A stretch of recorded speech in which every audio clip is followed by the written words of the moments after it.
To hit TV. నేను Monica. మీ సమస్యలకి మా పరిష్కారాన్ని అందించడం కోసం మేం చేస్తున్న ఈ కార్యక్రమమే అదాలత్ విత్ అడ్వకేట్ రమ్య. ఈరోజు మనతో ప్రముఖ హైకోర్టు అడ్వకేట్ ఆకుల రమ్య గారు ఉన్నారు. వారితో మాట్లాడదాం. నమస్తే మేడం. నమస్తే మౌనిక. ఎలా ఉన్నారు? బాగున్నానమ్మా. ఎప్పటిలాగే మనతో వాళ్ళ ప్రాబ్లమ్ ని షేర్ చేసుకోవడానికి ఒక కాలర్ లైన్ లో ఉన్నారు. వారితో మాట్లాడదాం. హలో. హలో, నమస్తే అండి. నమస్తే మేడం. మేడం మీ పేరు? నా పేరు శ్రీవాణి మేడం. శ్రీవాణి. ఎక్కడి నుంచి మాట్లాడుతున్నారు? హైదరాబాద్ మేడం. ఓకే, రమ్య గారు ఉన్నారు, మాట్లాడండి. Okay madam. శ్రీవాణి గారు నమస్తే అమ్మా. నమస్తే మేడం. చెప్పమ్మా, ఎక్కడి నుంచి ఏంటి ప్రాబ్లం? మేడం నేను హైదరాబాద్ నుంచి మాట్లాడుతున్నాను మేడం. నేను మా రిలేషన్ లో ఒక అబ్బాయిని లవ్ చేశాను 5 years నుంచి. ఆ అబ్బాయితో 5 years రిలేషన్షిప్ ఉన్నాక 5 years మేము అంటే ఫిజికల్ రిలేషన్షిప్ కూడా ఉన్నాము. ఆ అబ్బాయి ఏమో నన్ను కాదని వేరే అమ్మాయిని మ్యారేజ్ చేసుకోవడానికి వెళ్ళాడు మేడం. ఎప్పుడు? 1 month బ్యాక్. అయితే నేను పోలీస్ స్టేషన్ లో కూడా కేసు పెట్టాను మేడం. ఆ అబ్బాయి జైలుకి వెళ్ళింది. అంటే ఫస్ట్ ఒకసారి బెయిల్ కి అడుగుతారంట కదా. ఆ అబ్బాయి ఎంత చేసినా అయితే నేను ప్రెగ్నెంట్ ఉన్నాను.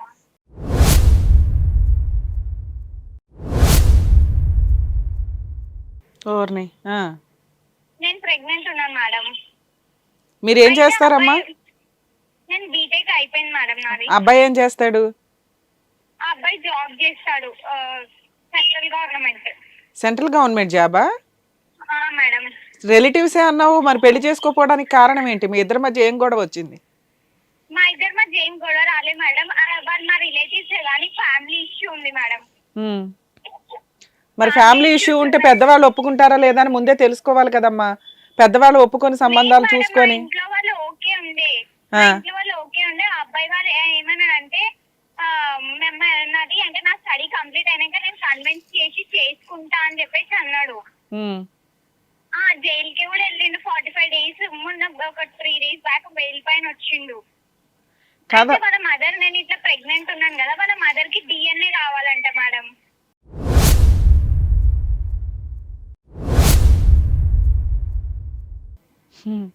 అయితే నేను DNA పర్మిషన్ కోసం కోర్టు చుట్టూ తిరిగాను. అయితే ఇవ్వలేదు పర్మిషన్ నాకు. అంటే నాకు ఒక పబ్లిక్ ప్రాసిక్యూటర్ ని పెట్టారు.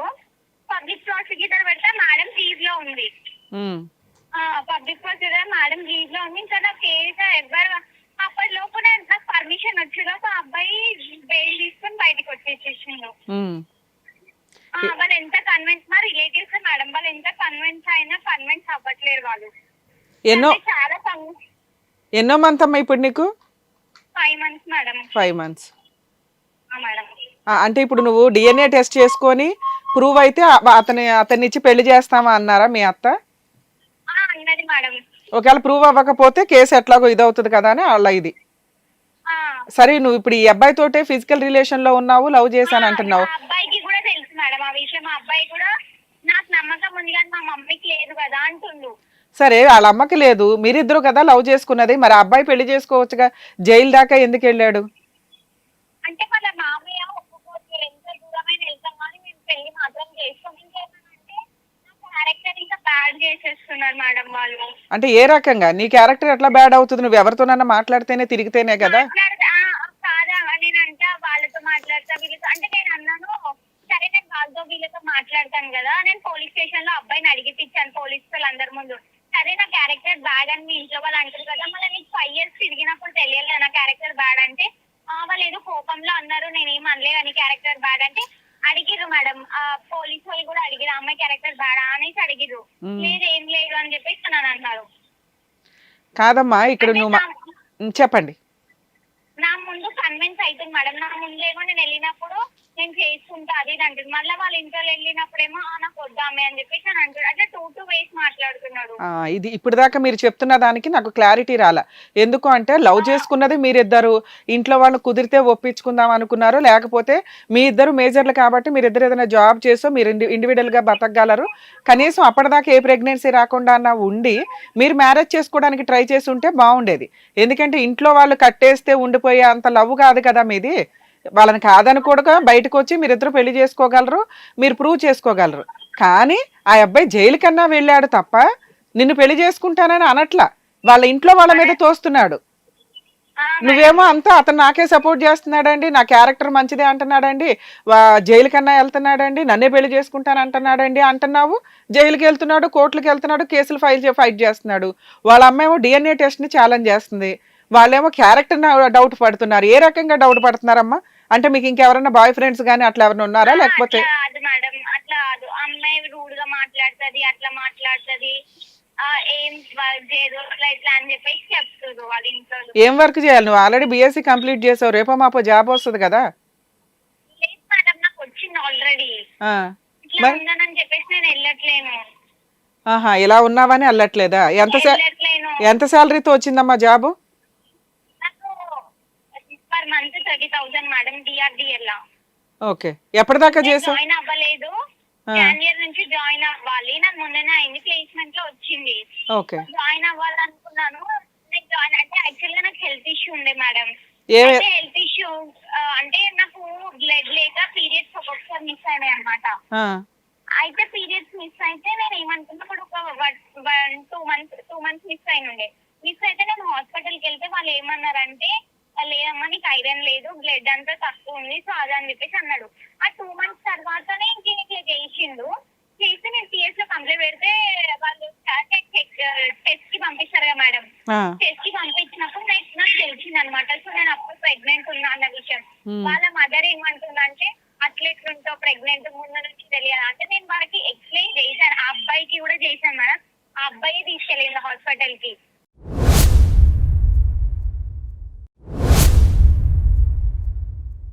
నాకు హెల్త్ బాగాలేకపోతే ఫీవర్ వచ్చి బాగా నేను ఇంకా లేవలేని పొజిషన్ లో ఉండే 2 మంత్స్. కాదమ్మా, నీకు ఈసారైనా అట్లా గ్యాప్ రావడము, అంతకు ముందు కూడా లేటు? అంతకుముందు వచ్చింది నాకు.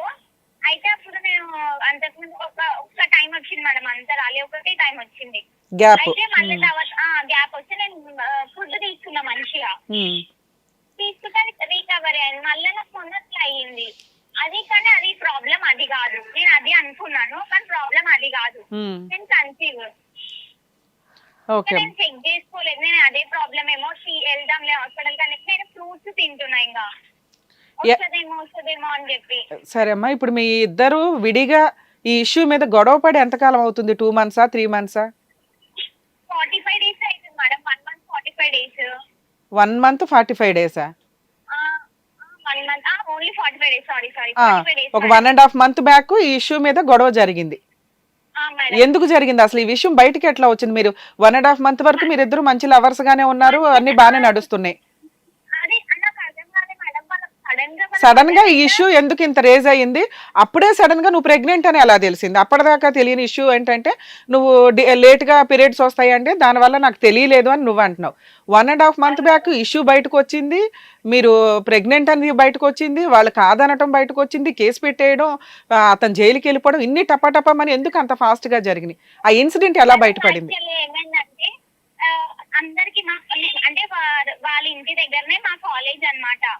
అయితే వాళ్ళ ఇంటి దగ్గర ఉన్న వాళ్ళ అంటే నాకు ఇగో రేపు ఎంగేజ్మెంట్, రేపు ఆ అమ్మాయిని బొట్టు పెట్టుకుని వచ్చే వరకు కూడా ఆయన ఏం చేస్తున్నాడు అనేది నాకు అర్థం కాలేదు. అదే నేను అడుగుతున్నానమ్మా. ఆల్రెడీ మీరు 1.5 month బ్యాక్ వరకు, ఒక్క నిమిషం నాన్న, 1.5 month బ్యాక్ వరకు మీ ఇష్యూ ఇంట్లో వాళ్ళకి తెలియలేదు. ఓకే, ఆ అబ్బాయి ఇంకో అమ్మాయి ఎంగేజ్మెంట్ కి వెళ్ళడం, పెళ్లి చూపులకి వెళ్ళడం, ఇవైతే నడుస్తున్నాయి కదా, నీకు డౌట్ రాలేదా?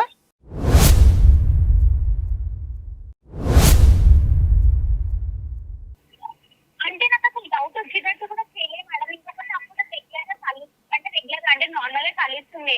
అయితే యాక్చువల్లీ ఏమైందంటే మా బ్రదర్ చనిపోయినప్పటి నుంచి అతను నన్ను ఎక్కువ కలవట్లేడు అనమాట. అదే ఎప్పటి నుంచి అమ్మా? మా బ్రదర్ 1 year బ్యాక్ చనిపోయాడు మేడం. సో 1 year నుంచి మీరిద్దరు సరిగ్గా కలుసుకోవట్లా, అంతేనా? అంటే అప్పుడు అంటే 4 years బ్యాక్ ఏమో డైలీ అంటే రెగ్యులర్ గా డే బై డే అట్లా మా ఇంటికి వచ్చేవాడు, మా బ్రదర్ తో ఉండేవాడు, అట్లా మా రిలేషన్ మా బావనే కదా, అట్లా ఉండేవాడు మేడం. ఇక ఆఫ్టర్ దాట్ ఏమైందంటే బ్రదర్ చనిపోయినాక నేను మా మదరే ఉండిపోతున్నామని మేము మా అమ్మమ్మ వాళ్ళ ఇంటికి వచ్చేసాము. మేము మా అమ్మమ్మ వాళ్ళ ఇంటికి వచ్చేసాము. ఇంకా అప్పుడు మాకు అక్కడ కలవడానికి మేము ఊరికి అట్లా విజిట్ అవ్వడం, అంటే పార్క్స్ ఇట్లా ఈవెంట్స్ అట్లా ఇట్లా వెళ్ళడం మేము చేసాం అనమాట. అయితే ఏమైందంటే నేను అప్పుడు నాకు ఇంకా హెల్త్ బాగా, ఇంకొకటి నాకు ఎగ్జామ్ ఎగ్జామ్స్ నేను బయటికి వెళ్ళడానికి అంటే లైక్ అబ్రాడ్ వెళ్ళడానికి నేను కొంచెం బిజీ ఉన్నా. సో నేను బిజీ ఉంటే నేను ఈ బిజీ ఉన్న మూమెంట్ లో నీకు డేట్ ఇచ్చిరు, సంబంధం ఎప్పుడో చూసిరంట, పెట్టుకొని వచ్చిరంట. అయితే ఒక 2 days అయితే రేపు అయితే ఎంగేజ్మెంట్ అనగా మా కాలేజ్ అక్కడ వాళ్ళు ఉంటారు కదా నాకు సర్క్యులర్ లో ఫ్రెండ్స్ వాళ్ళు కాల్ చేసి ఇట్లా అబ్బాయి ఎంగేజ్మెంట్ అంట కదా నీకు తెలీదా, నీతోనే అనుకుంటున్నాం మేము అని చెప్పేసి అంటే నాకు తెలియదు. నేను కాల్ చేస్తే నా నెంబర్ బ్లాక్స్.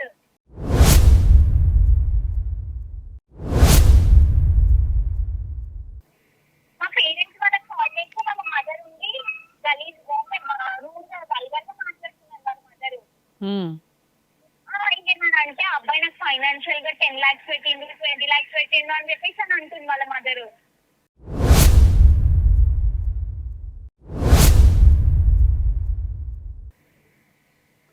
అబ్బాయి పెట్టడం ఏంటి నాకు అర్థం కాల, ఆ పాయింట్ అర్థం కావట్లా. వాళ్ళ అబ్బాయి 10 lakhs ఖర్చు పెట్టించాడా? నీకు పెట్టాడంట. Okay okay. అబ్బాయి నాకు పెట్టాడంట 10 lakhs. అబ్బాయి ఏం జాబ్ చేస్తాడమ్మా? సెంట్రల్ గవర్నమెంట్ అన్నావు కదా, శాలరీ ఎంత వస్తుంది? అతనికి 30,000ఏనా? మళ్ళీ అందులో నీకు 10 లక్షలు పెట్టేది ఎక్కడ? ఫైనాన్షియల్ ఇష్యూ ఇంకా ఏమంటారు ప్రాబ్లం కూడా ఉంది మేడం ఆయనకి. అంటే వాళ్ళు హౌస్ కన్స్ట్రక్ట్ చేశారు, 40 lakhs దాకా ఫైనాన్షియల్ ప్రాబ్లం ఉంది. ఫైనాన్షియల్ ప్రాబ్లం వచ్చేసి వాళ్ళ మదర్ నాకు 10 lakhs పెట్టింది. మా ఫ్యామిలీ మొత్తం మొత్తం చూస్తున్నారు. అమ్మా అతను పెళ్లి చూపులకు వెళ్ళాడు, ఎంగేజ్మెంట్ అయ్యిందా అవలేదా? ఎంగేజ్మెంట్ ఏం అవ్వలే మేడం, ఎంగేజ్మెంట్ అయితే నేను ఆపేస్తా. ఓకే, పెళ్లి చూపులకి వెళ్ళి ఆపేసానంటే వెళ్ళి సిఎస్ లో కేసు పెట్టినాను. అదేలేమ్మా అదే. రేపైతే ఎంగేజ్మెంట్ అనగానే నేను కేసు పెట్టాను. ఆ అమ్మాయి ఎవరు కూడా తెలియట్లేదు. అయితే ఆ అమ్మాయి అంతా నేను ఎన్ని ఇయర్స్ వెళ్ళేసి వచ్చినా మీ వాయిస్ కొంచెం క్లారిటీగా లేదు, క్లారిటీగా మాట్లాడతారా అండి?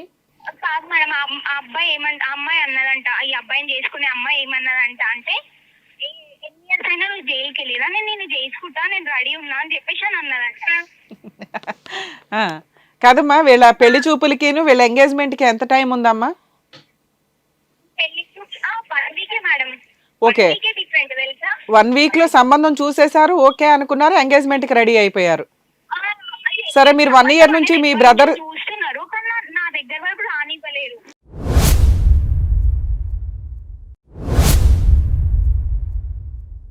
మీకు 1 year నుంచి మీ బ్రదర్ దీని వల్ల మీరు వేరేగా ఉంటున్నారు అన్నారు కదా, ఈ మధ్యలో మీ ఇద్దరు ఎన్నిసార్లు కలిశారు? ఫిజికల్ రిలేషన్ ఉందా లేదా? మేడం ఫిజికల్ రిలేషన్ చాలా సార్లు, అది మల్టిపుల్ టైమ్స్ మేడం. ఈ 1 year లో అమ్మా దూరంగా ఉంటున్నావు కదా? చెప్పండి మేడం, మేము దూరంగా ఉన్నాం అనే తెలిసి ఎప్పుడంటే ఇక్కడ మాకు ఇంట్లో కలపడానికి ఉండలేదా. అమ్మా మీ వాయిస్ బ్రేక్ అవుతుంది నాన్న. మేము ఇక్కడ అంటే మా అమ్మమ్మ వాళ్ళ ఇంట్లో ఉంటే మాకు కలవడానికి వీలు ఉంటలేదని మేము ఓయోకి వెళ్ళి విజిట్ అయ్యి కలిసాం అనమాట.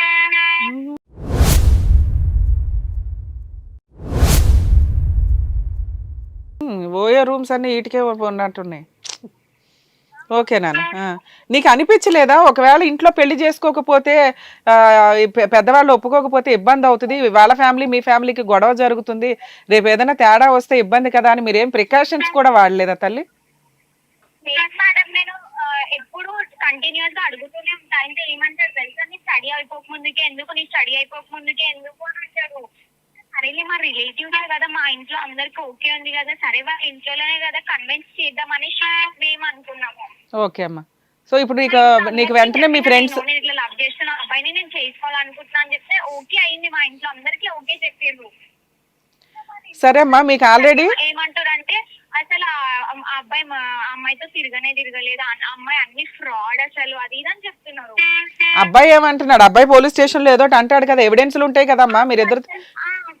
అయితే ఓయో రూమ్ కి ఏమన్నాడు మేడం, 2 times వెళ్ళినా మేము 1 year లా అని అన్నాడు. 1 year సార్ వాళ్ళు కానిస్టేబుల్ సార్ ని పంపించి వాళ్ళు చెక్ చేపిస్తే 25 times వెళ్ళినట్టు ఉంది మేడం.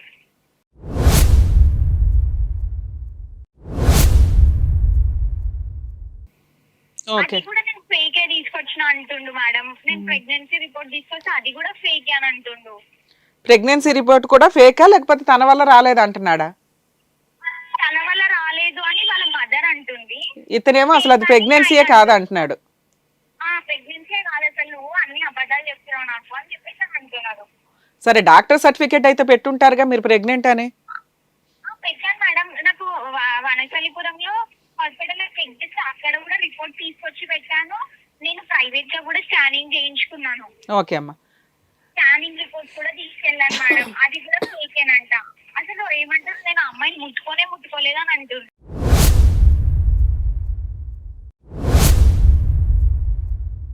అరే మరి 2 సార్లు ఓయో రూమ్ కి వెళ్ళి ఏం చేశారమ్మా? కబుర్లు చెప్పుకొని వచ్చారా? 25 times. అదే అంటుంది మేడం. జస్ట్ నేను మాట్లాడడానికి వెళ్ళాను, బిర్యానీ తినడానికి వెళ్ళాను అని అన్నాడు. ఏది ఓయో రూమ్ లో బిర్యానీ తినడానికి వెళ్ళారా? అట్లా చెప్తున్నా. ఆయనేమో 2 times అంటున్నారు. ఈ 1 year లో నువ్వేమో 25 times అంటున్నావు. అంతకుముందు 4 years ఎక్కడ కలిసేవాళ్ళమ్మా ఫిజికల్ రిలేషన్ కోసం? మా ఇంట్లోనే మేడం. ఇంట్లో ఎవరు ఉండరా తల్లి? ఉంటారు మేడం. మీ బ్రదర్ ఉన్నారు కదమ్మా 4 years బ్యాక్. అమ్మ నాన్న అందరూ అంత ఖాళీగా వదిలేసి వెళ్తున్నారా మిమ్మల్ని? మా ఫాదర్ లేడు మేడం. మా మదర్ ఒక్కతే. ఆవిడేం చేస్తారు ఇంట్లో? మా బ్రదర్ జాబ్కి వెళ్తాడు. మీ అమ్మగారు ఏం చేస్తారమ్మా? మా మదర్ మెడిసిన్ చేస్తారు మేడం. ఓకే. సో ఇంట్లో ఎవరు అందరు జాబులకి వెళ్తారు, నువ్వేమో ఇతన్ని పిలిచి మీరిద్దరు అక్కడ యూజ్ చేసుకుంటున్నారు ఇంటిని.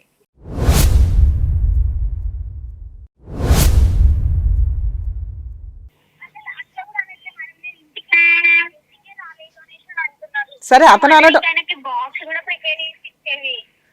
అనటం ఓకేనమ్మా. నువ్వు చెప్తున్నది ఏంటంటే మీరు ఇంట్లో కూడా కలిసేవాళ్ళు 4 years బ్యాక్ వరకు. ఈ 1 year నుంచి ఓయో రూమ్స్ కి వెళ్ళారు అంటున్నారు. ఓకే నాన్న. ఇప్పుడు నీకు ఆల్రెడీ 1 week ఎంగేజ్మెంట్ ఉందనగా నీకు వెంటనే విషయం తెలిసింది. తెలియగానే పోలీస్ స్టేషన్ లో కంప్లైంట్ ఇచ్చావు. అప్పుడు కౌన్సిలింగ్ ఉంటది కదమ్మా, మీ ఇద్దరికి ఎవిడెన్స్లన్నీ గ్యాదర్ చేస్తారు. అతను మా ఇద్దరికి పరిచయం లేదు అన్నా కానీ ఫోన్ రికార్డ్స్, మీరిద్దరు దిగిన ఫొటోస్ ఇవన్నీ కూడా లైన్ లోకి వస్తాయి కదా. ఆ ఎవిడెన్స్లన్నీ ఉన్నాయా?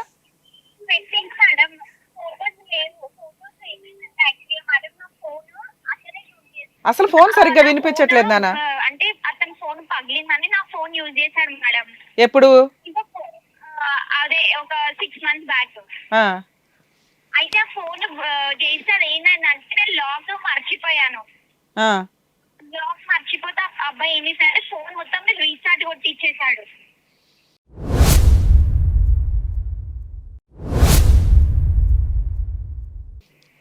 మొత్తం అంతా డిలీట్ అయిపోయింది అంటున్నావు? డిలీట్ అయిపోయింది మొత్తం, రీస్టార్ట్ కొట్టించాడు. సరే ఫోటోస్ లేకున్నా గానీ లాస్ట్ టైం నాతో ఆగస్ట్ లో మాట్లాడి చెప్పాడు, అబద్ధం చెప్పాడు. నేనేం చేశానంటే ఒక యాప్, జియో యాప్ నుంచి మొత్తం హిస్టరీ వెళ్తాది మేడం. అయితే నేను ప్రతి ఒక్క పాయింట్ విత్ రికార్డ్స్ తో నేను అన్ని సబ్మిట్ చేశాను. మళ్ళీ బ్యాకప్ తీసావన్నీ? మొత్తం బ్యాకప్ తీసాను మేడం. మొత్తం బ్యాకప్ తీసాను, చేశాను. అయినా కూడా వాళ్ళ మదర్ అది కాదా అబద్ధం చెప్తే అంటున్నారు. సరే అమ్మా, వాళ్ళ మదర్ సంగతి పక్కన పెట్టమ్మా. ఎంత అంటే అయినా కూడా కన్విన్స్ చేసినా నేను చేసుకోను నేను తప్పు చేయలేదు అని అంటున్నాడు.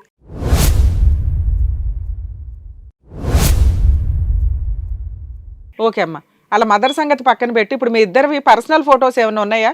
ఫిజికల్ గా కమిట్ అవుతున్నప్పుడు కొంతమంది తీసుకుంటారు కదా. అదే చెప్పాను, ఫోన్ మొత్తం రీస్టార్ట్ చేయించేసిండు. కాదమ్మా, నువ్వు బ్యాకప్ తీసానంటున్నావు కదా, అప్పుడు ఫొటోస్ ఏమీ రాలేదా? బ్యాకప్ అంటే నేను యాప్ నుంచి ఓన్లీ కాల్ హిస్టరీ మాత్రమే తీసాను మేడం. అంటే కాల్ హిస్టరీలో రొమాంటిక్ గా మాట్లాడుకున్నవి అవన్నీ ఉన్నాయా? అట్లా లేదు మేడం, అవన్నీ ఏం లేవు. సరే, ఈ 6 months లో మీ ఇద్దరు కలిపి మళ్ళీ ఫొటోస్ ఏమి దిగలేదమ్మా? మీ ఇద్దరు ఓయో రూమ్ కి వెళ్ళారు కదా, నీకు 2 months ప్రెగ్నెన్సీ అంటే నువ్వు 2 months బ్యాక్ కలిసి ఉండాలి కదా ఫిజికల్ గా. అప్పుడేం ఫొటోస్ దిగలేదా? నీకు అప్పుడు తెలుసు కదమ్మా 6 months బ్యాక్. ఒక్క నిమిషం నాన్న, వినండి ఒకసారి. ఇట్లా భయపడుతుండే, ఎందుకు అందరు చూస్తారు ఏమొద్దా అని అంటుండే. నాన్న ఒక్క నిమిషం. 6 months బ్యాక్ వరకు అన్ని డిలీట్ అయిపోయినాయి. నీకు కోపం వస్తుంది, ఎందుకంటే అది మీ ఇద్దరు మెమరీ, స్వీట్ మెమరీస్ మీ ఇద్దరు దృష్టిలో, అవునా? ఆ తర్వాత కనీసం మళ్ళీ 6 months తర్వాత ఫిజికల్ రిలేషన్ ఉంది, ఓయో రూమ్స్ కి వెళ్ళామండి అంటున్నావు కదా, అప్పుడైనా ఒక 2-3 ఫొటోస్ దిగుతారు కదమ్మా గుర్తు కోసం. తన బర్త్డే రోజు ఒకటే ఒక ఫోటో నార్మల్ గా దిగినా మేడం, అంతే. ఇంకా ఫోన్ నార్మల్ గా ఫొటోస్ అయితే దిగలే. ఫొటోస్ అవాయిడ్ చేస్తుండే మేడం. అంటే లేదు నేను దిగను నాకు అంటే ఇలా చెప్తుండే అనమాట.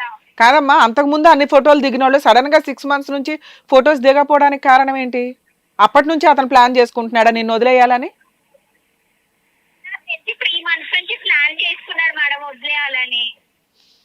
3 months లో వదిలేయాలని ప్లాన్ చేసుకున్న వ్యక్తి ఫిజికల్ గా కమిట్ అవ్వడు కదా.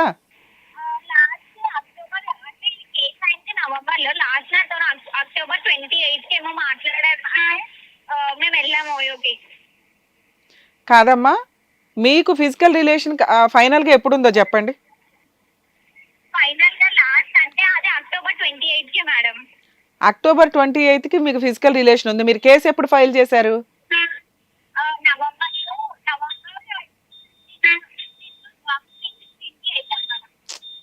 మీ ఫోన్ అస్సలు వర్కౌట్ అవ్వట్లేదమ్మా.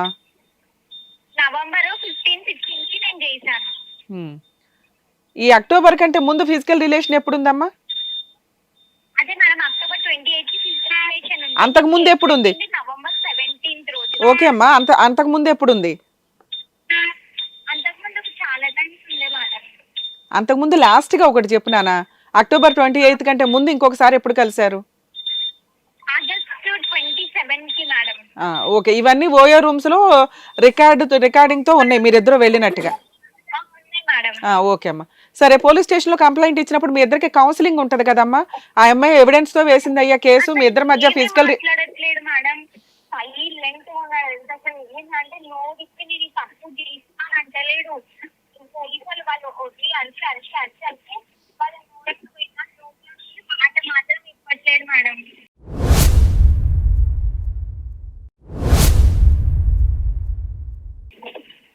అతను కొట్టారా అతన్ని? కొట్టలేదు మేడం. ఓకే, సో కొట్టడానికి జస్ట్ ఇట్లా చేయలేపారు అంటే కొట్టలేదు. ఓకే అమ్మా,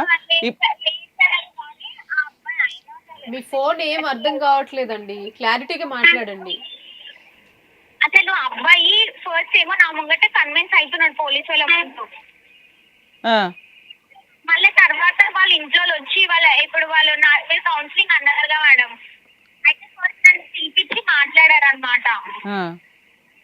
పిలిపించి మాట్లాడితే మళ్ళీ వాళ్ళ ఇంట్లో వచ్చి మాట్లాడగానే మళ్ళీ చేంజ్ అవుతున్నాడు.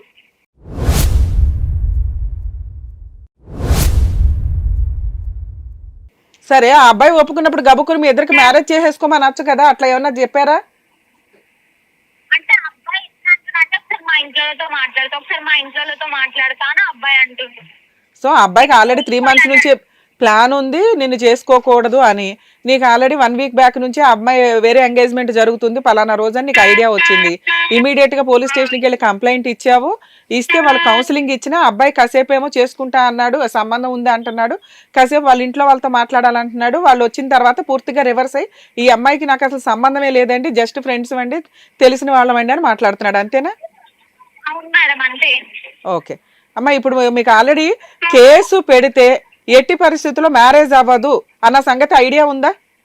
చేసుకోను అన్నవాడు ఎలాగో చేసుకోడు, కేసు పెడితే కూడా చేసుకోడు కదా. మరి ఎందుకు పెట్టారు కేసు?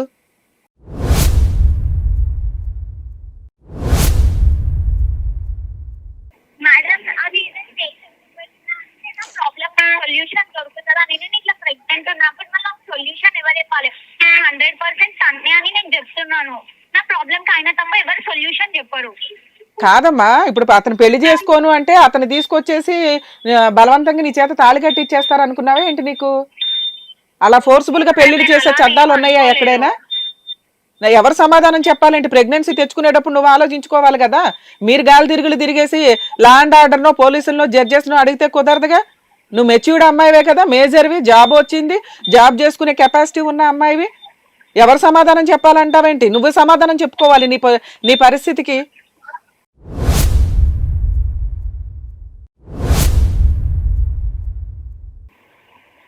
తెలియదా ప్రెగ్నెన్సీ వస్తుంది అని? మీకు జరిగే అన్యాయానికి అవతల వ్యక్తి మిమ్మల్ని ఇబ్బంది పెట్టితే మీకు అన్యాయం జరిగితే లా అండ్ ఆర్డర్ ఎందుకు ఉపయోగపడుతుంది? తప్పు చేసిన వ్యక్తిని పనిష్ చేయడానికి ఉపయోగపడుతుంది. అంతేగాని నీకు పుట్టే పిల్లలకి ఎవరు సమాధానం చెప్తాడండి? అంటే ఎవరికి అవసరం అమ్మా సమాధానం చెప్పడం? ఇప్పుడు నీకు అన్యాయం జరిగింది, నిన్న అబ్బాయి, ఒక్క నిమిషం నాన్న,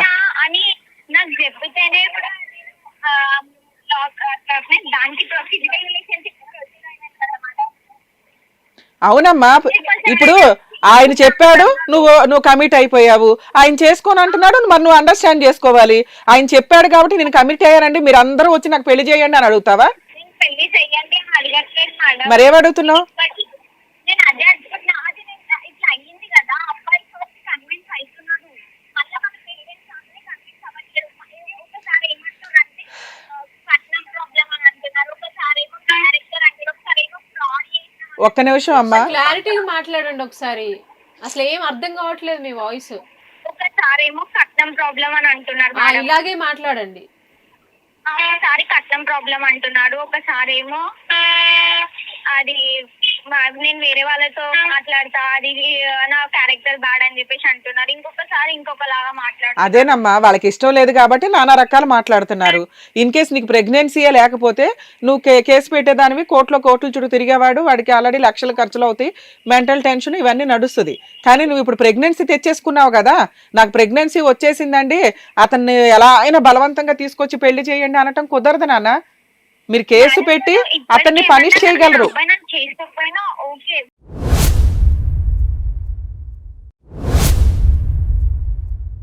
వాళ్ళు ఏంటంటే నా క్యారెక్టర్ అంతా చీప్ గా మాట్లాడారు. నేను కోర్ట్ ని రిక్వెస్ట్ చేసింది కూడా అదే, నేను జడ్జ్మెంట్ మేడం కూడా రిక్వెస్ట్ చేసింది అదే, నాకు ఒక DNA టెస్ట్ అనేది చేపియండి. వాళ్ళ మదర్ ఏమన్నారంటే నా కొడుకే అని తెలిస్తే నేను చేసుకుంటాను అన్నారు వాళ్ళ మదర్.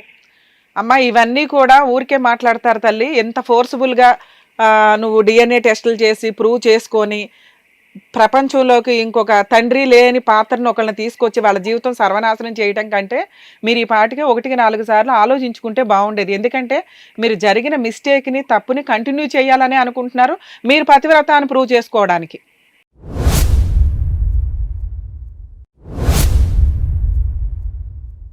రేపొద్దుట ఆ పుట్టే పిల్లలు అతను పెళ్లి చేసుకోకపోతే తండ్రి లేకుండా పెరగాల్సి వస్తుంది సమాజంలో, అవునా? మీరు ఇప్పుడు కాసేపు సైలెంట్ ఉండండి అమ్మా, నేను చెప్తాను మీ లీగల్ ప్రొసీడింగ్స్ ఎలా ఉంటాయో వినండి, తర్వాత లాస్ట్లో మాట్లాడతాను మళ్ళీ మీతో. మీరు కాసేపు సైలెంట్ ఉండండి. మోనికా గారు, ఇలాంటి కేసెస్ మనం రెగ్యులర్గా చూస్తూనే ఉంటామండి ఈ సొసైటీలో. ఎలా అయిపోయిందంటే మేబీ ఫ్రీడమ్ ఎక్కువైపోయింది, ఉన్నంతలో రిలేటివ్సే కదా అని తను మేబీ అతన్ని నమ్ముండొచ్చు బావా అని, కానీ ఫిజికల్ కమిట్మెంట్స్ని ఎవడో కంట్రోల్ చేసుకోవట్లే ఈ మధ్య. దానివల్ల ఎలా అయిపోయిందంటే అతను పెళ్లి చేసుకుంటానన్నాడు, ఈవిడకున్న ఏజ్కి ఈవిడ యాక్సెప్ట్ చేసేసింది, ఫిజికల్గా కమిట్ అయిపోయారు. అదేంటో మరి ఆ 4 సంవత్సరాల్లో ఎప్పుడు ప్రెగ్నెన్సీ రాలేదు, కానీ సడన్గా అతను ఆల్రెడీ 6 months నుంచి ఉన్న ఫొటోస్ అన్ని డిలీట్ చేసి పడేసాడు. తర్వాత అసలు ఎవిడెన్స్ లేకుండా ఉన్నాడు. ఉన్నంతలో ఈ 6 monthsలో వీళ్ళిద్దరూ ఆల్రెడీ 3-4 times మళ్ళీ ఓయో రూమ్స్కి వెళ్ళారు, కానీ వీళ్ళు ఫోటోలు దిగల. ఏదో అతని బర్త్డేకి అందరితో జనరల్గా దిగిన ఫోటోనే తప్ప మరి ఈవిడ ఎందుకు ఫొటోస్ ఎవిడెన్స్ గ్యాదర్ చేసుకోవాలని అనుకోలేదు. ఇవన్నీ ఎలా ఉంటాయంటే ప్రూవ్ చేయడం ఎవరికి వాళ్ళు మేమే కరెక్ట్ అన్నట్లు ఉంటుంది, కానీ బ్యాకప్ తీస్తే ఏదన్నా నిజాలు తెలుస్తాయి. ఇక్కడ మనకి ఓపెన్గా అర్థమవుతున్న సీన్ ఏంటంటే ఇద్దరు లవ్ చేసుకున్నారు, ఫిజికల్ రిలేషన్ అయితే ఉంది, మేబీ ఈవిడ క్యారెక్టర్ వల్ల కానీ వీళ్ళ ఇతని ఫ్యామిలీ బ్యాక్గ్రౌండ్ వల్ల కానీ అతను అమ్మాయిని పెళ్లి చేసుకోవడానికి ఇష్టపడాల. ఈ హింట్ ఈవిడికి 1 year నుంచి తెలుస్తుంది, కానీ ఆల్రెడీ అంతకుముందు 4 years నుంచి ఉన్న ర్యాపో ఏదైతే ఉందో మనసు యాక్సెప్ట్ చేయదు. అంత బాగా క్లోజ్గా ఉన్నారు కదా, ఇతను నన్ను చీట్ చేయడలే, ఎట్లా అయినా చేసుకుంటాడు, వాళ్ళ ఇంట్లో వాళ్ళని ఒప్పిస్తాడు, ఈవిడ 6th senseకి తెలుసు కానీ మనసు యాక్సెప్ట్ చేయదు. ఎందుకంటే రియల్గా లవ్ చేసేసుకున్నామా అన్న ఫీలింగ్ కదా వీళ్ళకి. ఇది లవ్ కాదు యాక్చువల్గా, కానీ ఇంకా మనం చెప్పాలి వాళ్ళు లవ్ అని చెప్తున్నారు కదా, మనం అదే మాట్లాడదాం. ఇలా జరుగుతున్నప్పుడు ఎట్లా అంటే ఈ 1 yearలో నుంచి మళ్ళీ పిలుస్తున్నా మళ్ళీ వెళ్తుంది. ఎందుకు అంటే వెళ్ళకపోతే, ఫిజికల్గా కమిట్ అవ్వకపోతే మళ్ళీ చేసుకోడేమో. ఆల్రెడీ ఇప్పుడే తుమ్మితే ఊడిపోయే ముక్కులాగా నడుస్తుంది రిలేషను. సో ఇది కంటిన్యూ చేద్దాం, ఆల్రెడీ ఇంకెత్తనే భర్త అని ఫీల్ అయ్యి ఫిక్స్ అయిపోయి ఉంది కదా. సో ఆ పొజిషన్లో ఆవిడ అట్లా వెళ్తూనే ఉంది, ఎక్కడ ప్రాపర్ ఎవిడెన్స్లు అయితే లేవు, ఉన్నాయన్నీ డిలీట్ అయినాయి. సరే వెళ్ళింది, అతను ఆల్రెడీ 3 months నుంచి ఇంకా స్ట్రిక్ట్గా ఉన్నాడు, ఖచ్చితంగా ఈ అమ్మాయిని పెళ్లి చేసుకోకూడదు అని. సో ఈ పొజిషన్లో వాళ్ళు ఏంటి వేరే సంబంధాలు చూసుకుంటున్నారో అది ఇవిడికి తెలియదు, ఎందుకంటే దగ్గరలో లేదు కదా. సో తెలియదు. తర్వాత వాళ్ళు ఆటోమేటిక్గా ఇంకా 2 daysలో 3 daysలోనే ఎంగేజ్మెంట్ అనగా తనకి ఏదో లక్కీగా అదృష్టం కొద్దీ లీక్ అయింది. అయినా అమ్మాయి పెళ్లి చేసుకుంటానంటే వాళ్ళ మధ్య ఉన్న బాండింగ్, ఫ్యామిలీ, రెండు వైపుల ఫ్యామిలీస్, ఈవిడ క్యారెక్టర్ని వాళ్ళు ఏ రకంగా చెప్పారు ఆ అమ్మాయికి, అందుకని అమ్మాయి అయినా పర్వాలేదు అంటే, లేదా ఆవిడ అట్లా ఏముందో పొజిషన్ మనకు తెలియదు. ఓకే, ఆ అమ్మాయి గురించి మనం మాట్లాడే రైట్స్ మనకు లేవు. ఇక్కడ ఉన్నంతలో ఈ అమ్మాయి క్యారెక్టర్ని వాళ్ళు మేబీ చాలా మైనస్ చేసి ఆ అమ్మాయికి చెప్పుంటే ఓకే ఇలాంటి అమ్మాయి కాబట్టి ఇతన్ని నేను పెళ్లి చేసుకుంటానండి అని అనుండొచ్చు. ఇక కేసు అంటే అది అరేంజ్డ్ మ్యారేజ్ కదా, 1 week నుంచే నడుస్తుంది కాబట్టి 1 week అంది కదా, తనే చెప్తుందిగా మనకి. 1 weekలో అంత ర్యాపోస్ ఏమి ఉండవు, ఒక మంచి సంబంధం, వాళ్ళు ఏదో మాట్లాడుకుని ఉంటారు రెండు వైపులా. అతను ఆల్రెడీ గవర్నమెంట్ ఎంప్లాయీ అంటున్నారు కాబట్టి సో కొంచెం ప్రొసీడింగ్స్ ఎట్లా నడుస్తుంటాయి. సో ఇది ఒక రకంగా తను పెట్టిన కంప్లైంట్ తనకి ఇంకా ఇన్నోసెంట్గా మాట్లాడుతుంది, కానీ 2 పాయింట్స్ మనం మాట్లాడుకోవాలి. వీళ్ళు ప్రెగ్నెన్సీలు తెచ్చేసుకుంటే కోర్టో ల్యాండ్ ఆర్డరో పోలీసులో సమాధానం చెప్పరు. ఎవరు సమాధానం చెప్తారండి అంటే ఎవరు సమాధానం చెప్పరు. నీ పరిస్థితికి నువ్వే కారణం, ప్రాబ్లం సొల్యూషన్ నువ్వే ఎత్తుక్కోవాలి. కోర్టు ల్యాండ్ ఆర్డర్లు ఏం చేస్తాయి, నీకు అన్యాయం జరిగిందని అప్రోచ్ అయితే అవతల వ్యక్తి ఎవరైతే అన్యాయం చేస్తారో వాడిని పనిష్ చేయడానికి ఉపయోగపడుతుందే తప్ప నీ ప్రాబ్లమ్ని సాల్వ్ చేసేసి నీకు నచ్చినట్టు సెట్ చేయడం కుదరదు. ఎందుకంటే ఫోర్స్ఫుల్గా మ్యారేజీలు చేస్తే, బలవంతంగా చేస్తే రేపొద్దుటే డైవర్స్ ఇస్తాడు. ఫోర్స్ఫుల్ మ్యారేజ్ ఒక 10 days ఉంటాడు, 20 days ఉంటాడు. వన్స్ ఒకసారి మ్యారేజ్ అయిపోయినాక తీసుకునే డైవర్స్ ఈజీ. ఇష్టపడి పెళ్లి చేసుకున్న ఉండట్లా ఈ మధ్య. సో ఇలా ఫోర్స్ఫుల్ గా మ్యారేజ్ చేసినప్పుడు అప్పుడు ఇంకా ఇవి సెకండ్ మ్యారేజ్ క్యారెక్టర్ లోకి వస్తుంది. ఎందుకంటే బలవంతంగా పెళ్లి చేయించమని కాపురం నడిపించమని అనటం కుదరదు. సో ఈ పొజిషన్లో అప్పుడు ఒక వైఫ్ వేసే కేసులు వేస్తుంది. ఏంటవి 498 DVC మెయింటెనెన్స్, ఇక తప్పక మ్యూచువల్ సెటిల్మెంట్కి వెళ్తారు. ఆ పుట్టే పిల్లలకి తండ్రి అనే పాత్ర ఉండదు. సో కొంచెం లేడీస్ 1కి 100 సార్లు ఆలోచించాలండి. ఫిజికల్గా కమిట్ అయ్యేటప్పుడు ఒక జీవిని ప్రపంచంలోకి తీసుకొస్తున్నప్పుడు వాళ్ళ పరిస్థితి ఏంటి, మనకే అలా జరిగితే ఎంత చండాలంగా ఉంటుంది లైఫ్. వాళ్ళు ప్రపంచంలో ఎలా పెరుగుతారు, క్రూయల్గానే పెరుగుతారు ఒక రకంగా. ఎందుకంటే ఇద్దరు తల్లిదండ్రులు ఇవ్వాల్సిన ప్రేమ వాళ్ళకి అందదు కదా. సో ఇక్కడ ఈవిడ సిచ్యువేషన్కి వచ్చేసరికి ఒకవేళ ఫోర్స్ఫుల్గా మ్యారేజ్ చేసినా అది అతనికే బెనిఫిట్, తినికే లాసు. ఈరోజు తను వేసిన కేసు స్ట్రాంగ్ కేసు, ఒకవేళ ప్రూవ్ చేసుకోగలిగితే అరెస్టులు ఉండే కేసు. ఇక 45 days జైల్లో ఉన్నాడు అంటే ఎందుకంటే ఆ కేసే అంత స్ట్రాంగ్ కేసు. నన్ను మ్యారేజ్ చేసుకుంటాను అని చెప్పి ఫిజికల్గా కమిట్ అయ్యాడండి, ఇన్ని సంవత్సరాలు ఇట్లా యూజ్ చేసుకున్నారు, ప్రజెంట్ ప్రెగ్నెంట్ని, అంతగా అయితే DNA టెస్ట్ చేయించండి నేను ప్రూవ్ చేసుకోగలను అని తను ఛాలెంజ్ చేస్తుంది. వన్స్ ఒకసారి DNA టెస్ట్లో కనుక అతని పిల్లలే అని ప్రూవ్ అయితే అంతకుముందు ఉన్న ఎవిడెన్స్లు అంతా కూడా కౌంటింగ్లోకి అవసరంలా, అంటే డిలీట్ అయిపోయినా కూడా తను సేఫ్ సైడ్లో ఉన్నట్టే లెక్క. ఇవాళ కాకపోతే రేపైనా నిజంగా ప్రెగ్నెన్సీ ఉంచుకుంటే కనుక తను DNA టెస్ట్ ద్వారా ప్రూవ్ అవుతుంది. కోర్టులో ఒకవేళ జడ్జి గారు లేకపోతే ప్రైవేట్ లాయర్ని పెట్టుకోవచ్చు. ఇన్ కేసు లేదు అంటే పీపీ గారు వచ్చిన తర్వాత జడ్జి గారు ఇన్ఛార్జి కోర్టులో కూడా పర్మిషన్ పిటిషన్ వేసుకుంటే డైరెక్షన్స్ ఇస్తారండి. కోర్టు డైరెక్షన్ లేకుండా DNA టెస్టులు చేయరు, చేసినా అది లీగల్గా వ్యాలిడ్ కాదు. ఒకవేళ నిజంగా తను ప్రూవ్ చేసుకుందే అనుకోండి, వాళ్ళ అత్తగారు అన్నమాట నిజం కాదు. ఎందుకంటే ఈ అమ్మాయికి ఇచ్చి చెయ్యటం వాళ్ళకి ఎట్టి పరిస్థితుల్లో ఇష్టం లేదు. వాళ్ళు 100% ఈ అమ్మాయికి ఇచ్చి చెయ్యరు. దట్టు 45 days జైలుకి వెళ్ళిన వ్యక్తి అసలు చేసుకోడండి. ఎందుకంటే కోర్టులో అన్న ఫైట్ చేస్తాడు కాబట్టి జైలుకి వెళ్ళక ముందుకే చేసుకోవాలి కదా. ఇంకా ఇంత వెళ్ళిపోయినాక ఇంకా అసలు ఎట్టి పరిస్థితుల్లోనే అమ్మాయిని మ్యారేజ్ చేసుకోవడం అనేది జరిగే పని కాదు. సో అంటే అతన్ని పనిష్ చేయడానికి మాత్రమే ఈ కేసు తనకి యూజ్ అవుతుంది. కొన్ని సందర్భాల్లో ఎట్లా అవుతుందంటే మేబీ కొంతకాలం ఫైటింగ్ జరిగిన తర్వాత వాళ్ళకి పనిష్మెంట్లు ఇచ్చి జైలుకి పంపించడం కంటే కాంపెన్సేషన్ ఏదో ఒకటి తీసుకొని, అంటే ఫైన్ రూపంలో వాళ్ళకి ఏదైనా ఫైన్ వేసి అది కాంపెన్సేషన్ కింద తీసుకొని ఎక్స్క్యూజ్ చేసి విత్డ్రా చేసుకోవడం అనేది ఒక ఆప్షన్. కానీ ఈ కేసులు ఏవైతే ఉన్నాయో వీటిని విత్డ్రా చేసుకోవడం కుదరదు. 376 అప్ టు IPC ప్రకారం పెట్టుంటారు. ఎందుకంటే మ్యారేజ్ చేసుకుంటానని ప్రామిస్ చేసి తను ఫిజికల్గా యూజ్ చేసుకున్నారు అనేది, అంటే రేప్ కిందకి రాదు కానీ కన్సిడర్ టు రేప్ అన్నట్లు. సో ఈ పొజిషన్ వచ్చినప్పుడు ఇది కొంచెం స్ట్రాంగ్ కేసు కింద లెక్క. దీనికి విత్డ్రాలు, క్లోజ్ చేసుకోవడాలు, సెటిల్మెంట్లు, ఫుల్ అండ్ ఫైనల్ సెటిల్మెంట్లు ఉండవు. ఒకవేళ వీళ్ళకి అవుట్ ఆఫ్ కోర్టు సెటిల్మెంట్ అయితే కోర్టులో దీన్ని హాస్టల్ విట్నెస్ అంటారు. అంటే తన కేసును తను విత్డ్రా చేసుకుంటూ, ఇది కూడా వన్ ఆఫ్ ద సెటిల్మెంట్ కింద లెక్క. కోర్టుకి ఈ డైలాగ్ చెప్తారు పీపీ గారు, ఇది హాస్టల్ విట్నెస్ అండి అని.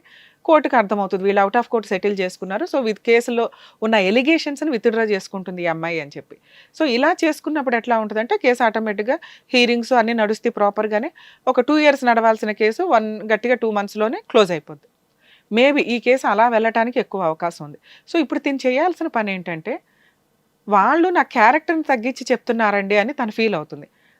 అవతల వ్యక్తి ఎలా టమ్కేసుకుంటారు అనేది మనం ఆపలేం, దానికి సంబంధించి మనం ప్రూవ్ చేయలేం. వాళ్ళు చెప్పుకునే వాళ్ళు చెప్పుకుంటారు, తిని చెప్పుకునేది తిని చెప్పుకుంటుంది. అవతల వాళ్ళు నా క్యారెక్టర్ని తగ్గించి మాట్లాడుతున్నారండి అంటే ఎక్కడ అది ప్రూవ్ చేయడం కుదరదు, వాళ్ళని ఆపడం కుదరదు. కాబట్టి దాని గురించి ఆలోచించడం దండగా. ఎందుకంటే ఒకళ్ళు కంప్లైంట్ ఇచ్చేసినాక అబ్బా అమ్మాయి మంచిదండి అని ఎవరు అనరు. వాళ్ళ బాధలో వాళ్ళు ఏవో చెప్పుకుంటూ ఉంటారు. వాళ్ళ కోపం, వాళ్ళ కుళ్ళు, వాళ్ళ ఈర్ష్య, వాళ్ళు చెప్పుకోవాల్సిన నానా రకాలు వాళ్ళు చెప్తారు. అలా అని ఈవిడ క్యారెక్టర్ తక్కువ అని కాదు, తనేంటి అనేది తనకి తెలిస్తే చాలు. ఊళ్ళో వాళ్ళందరికీ వెళ్ళి సమాధానం చెప్పుకోవాలంటే ఆల్రెడీ మిస్టేక్ జరిగిపోయింది, వెళ్ళి చెప్పుకున్నా ఎవడ బిలీవ్ చేయడు కూడా. సో వాళ్ళందరూ నేను కరెక్ట్ అని నమ్మాలండి, వీళ్ళు ఒక శాసనంలో రాసి ఇవ్వాలండి అన్నా కూడా యూజ్ లేని టాపిక్ అది. ఇక మరి పిల్లల సంగతి ఏంటి, ఉంచుకోవాలా లేదా అంటే ఆల్రెడీ 5th మంత్కి వచ్చేసింది. సో 5th మంత్కి వచ్చిన పిల్లల పరిస్థితి ఏంటి అనేది తను వాళ్ళ ఫ్యామిలీ మెంబర్స్ 1-4 సార్లు ఆలోచించుకుంటే బెటర్. ఎందుకంటే DNA టెస్ట్ చేసి ఆయన్ని పనిష్ చేద్దాం అన్న ఉద్దేశంతో ఒక జీవిని ప్రపంచంలోకి తీసుకొచ్చి ఎలా కంటిన్యూ అవ్వాలి. ఎందుకంటే ఏం జరిగినా ఇదైతే మ్యారేజ్ జరగదు.